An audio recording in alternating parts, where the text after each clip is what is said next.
Cricket में glamour के साथ साथ पैसा भी है। एक पारी के दम पर खिलाड़ी रातों रात स्टार बन जाते हैं और इस रुतबे के साथ पैसा भी उन पर बरसता है। भारत, इंग्लैंड और ऑस्ट्रेलिया जैसे ये देश जो हैं ये क्रिकेट के बिग 3 कंट्रीज मानी जाती हैं, क्योंकि यहाँ अगर किसी ने एक बार खेल लिया और अच्छा परफॉर्म कर दिया तो फिर उसकी पूरी जिंदगी सेट हो जाती है। आपने कई ऐसे खिलाड़ियों के बारे में सुना होगा जो क्रिकेट खेलकर एक झटके में अमीर हो गए, लेकिन क्या आप उन खिलाड़ियों को जानते हैं जो अपने क्रिकेट के दिनों में तो अमीर थे लेकिन रिटायरमेंट के बाद रातों रात सड़क पर आ गए, यानी कि अमीर से एक झटके में गरीब बन गए। तो चलिए आज आपको उनके सफर के बारे में बताते हैं। नमस्कार, मैं हूं अंकित मिश्रा। आप देखना शुरू कर चुके हैं वन इंडिया हिंदी। सबसे पहले शुरू करते हैं पाकिस्तान के अरशद खान से। पाकिस्तान के लंबे कद के ऑफ स्पिन गेंदबाज अरशद खान ने 1997 में खेलना शुरू किया था। 2006 तक उन्होंने अपने देश के लिए 9 टेस्ट और 58 वनडे मैच खेले।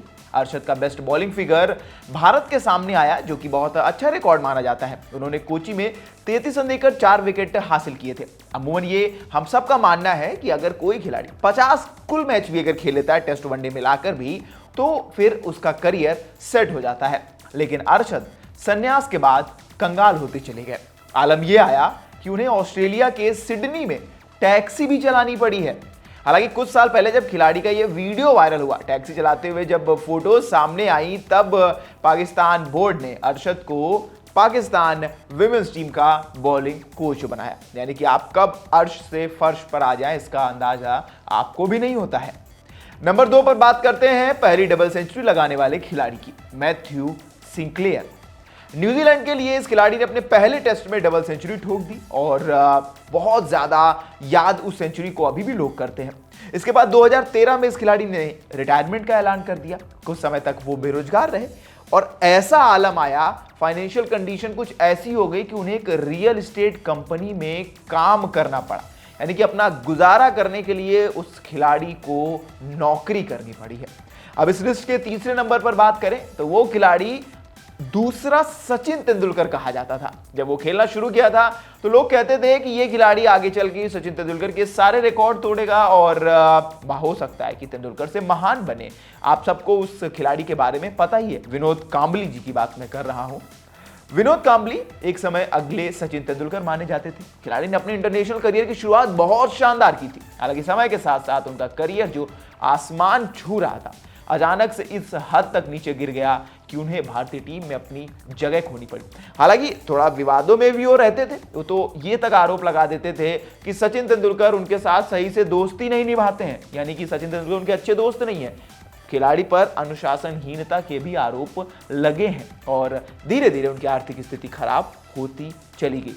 आलम यह है कि कांबली अब बीसीसीआई की जो हर महीने पेंशन मिलती है 30,000 रुपए, उस पर डिपेंडेंट है। तो सोचिए, एक वक्त सेकंड सचिन तेंदुलकर के नाम से मशहूर ये खिलाड़ी आज पेंशन पर जी रहा है। नंबर 4 पर ऑस्ट्रेलिया को पहला वर्ल्ड कप जिताने वाले क्रेग मैकडरमट। इस खिलाड़ी ने ऑस्ट्रेलिया को 1987 में पहला विश्व कप जिताने में बहुत अहम भूमिका निभाई थी।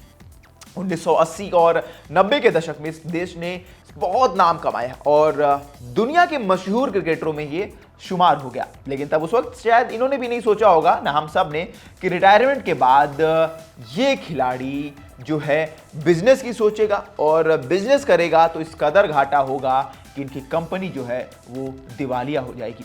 अब उनकी कंपनी पर कम से कम $40 मिलियन का कर्ज आ गया था और जब ये बात ऑस्ट्रेलियन क्रिकेट बोर्ड को पता चली तो उसने इनको संकट से बाहर निकाला और क्रिकेट टीम में बॉलिंग कोच की उपाधि इनको सौंपी गई।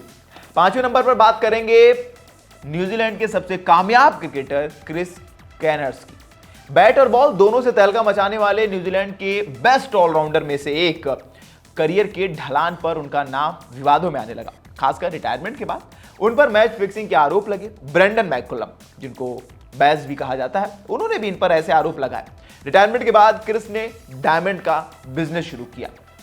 उसमें वो नुकसान झेलते ही चले गए। हालत इतनी खराब हो गई कि उन्हें परिवार पालने के लिए ड्राइविंग करना और ट्रक धोने जैसे काम करने पड़े।